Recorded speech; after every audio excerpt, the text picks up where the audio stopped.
대선 막판에 핵심 쟁점으로 떠오른 주제가 하나 있었죠. 사법부 독립 문제. 이것도 쟁점으로 다뤄질 것 같은데 오늘 전직 대법관과 검찰총장, 법학 교수 등 전현직 법조인 1,004명이 시국 선언을 했습니다. 들어보시죠. 법 앞에 평등 원칙을 철저히 유린하는 오직 이 후보만을 위한 노골적인 위인설법이다. 민주주의 국가들이 독재로 회귀한 시발점은 바로 사법부에 대한 공격이었다. 민주당을 1급 체제로 만들고 190석의 압도적 의석으로 입법, 행정, 사법 3권을 한 사람이 장악하기 직전이다. 절대 권력은 절대적으로 부패하는 1인 독재 전체주의가 임박한 것이다. 사법부 독립은 민주주의의 최후의 모르다.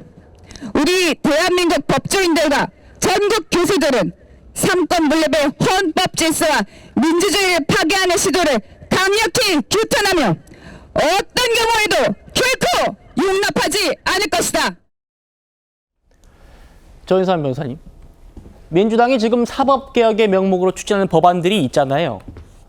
특히 이제 대법원 판결에 대해서 헌법 소원을 하도록 한 거. 이거 민주당이 헌법재판소법 개정안은 법 앞에 평등을 철저히 유린하는 오직 이재명만을 위한 노골적인 위인설법이다.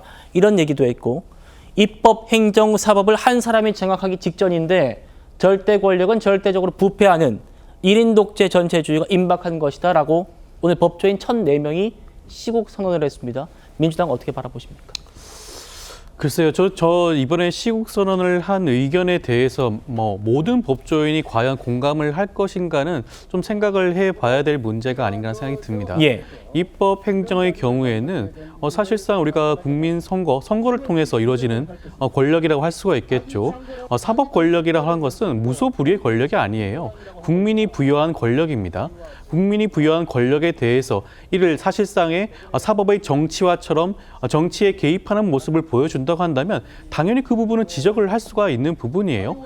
그리고 앞서 말씀하신 헌법 소원과 같은 문제의 경우에도 이 부분도 많은 법조계에서는 충분한 필요성에 대해서 공감을 하시는 분들도 충분히 있습니다.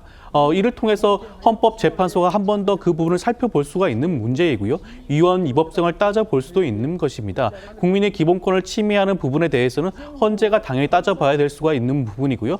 실제로 헌재에서는 이번에 헌법소원에 대해서 긍정하는 의견서를 이미 제출한 바가 있어요. 그렇다고 한다면 법조계 입장에서도 특히 법원 입장에서도 이 헌법소원 문제에 대해서는 의견이 갈린다는 측면을 볼 수가 있는 것입니다. 이것이 어떻게 사법부를 이재명 후보가 사실상 독재화하듯이 한다고 주장을 할 수가 있는 것인지 좀 의문이라고 할 수가 있겠고요. 대법관 증언이라든가 그것도 마찬가지예요. 대법관 증언 문제는 예전부터 충분히 나왔던 문제입니다. 변협에서는 이미 대법관 증언의 필요성에 대해서 말한 바가 있고요. 예. 과거의 양승태 대법원장 시절에도 지금 너무나 많은 사건을 대법관들이 하고 있으니 상고법원을 설치해야 한다는 주장까지 했습니다. 그만큼 우리나라가 1년 동안 대법관 한 명이 다루고 있는 사건 수가 무려 4,000건이라고 합니다. 사실상 제대로 된 사건 기록을 살펴볼 수 없는 게 현실인 거예요. 예. 그렇다고 한다면 이 부분 충분히 개혁하고 변화할 수 있는 부분입니다. 여기에 대해서 이것이 특정 이재명 후보에 대해서 위인설법이라고 주장하는 것은 사실상 지금까지 그 수많은 논의를 회피하는 게 아닌가 하는 생각이 듭니다. 알겠습니다. 사법개혁은 필요하고 대법관 증언도 필요하다는 게 법조계의 또 중론이었다라는 말씀이셨어요. 자, 지금 보시고 있는 게 이 민주당의 소위 사법부 압박 법안이라고 꼽히는 것들입니다. 그런데 이 중에서도 단연 화제가 됐던 게 대법관 수를 100명으로 늘리는 안, 다음이요. 그리고 이제 변호사가 아닌 사람도 대법관 임명될 수 있도록 한 그 법안들이었는데 어제 모두 철회가 됐습니다. 하지만 두 가지 법안만 철회됐을 뿐 30명으로 늘리는 현직 대법관 수를 30명으로 늘리는 이 김용민 안은 철회를 하지 않았는데요. 민주당이 이런 결정 전에 법사위원장인 정청래 의원이 대법관 증언 반드시 하겠다라고 했었습니다. 들어보시죠.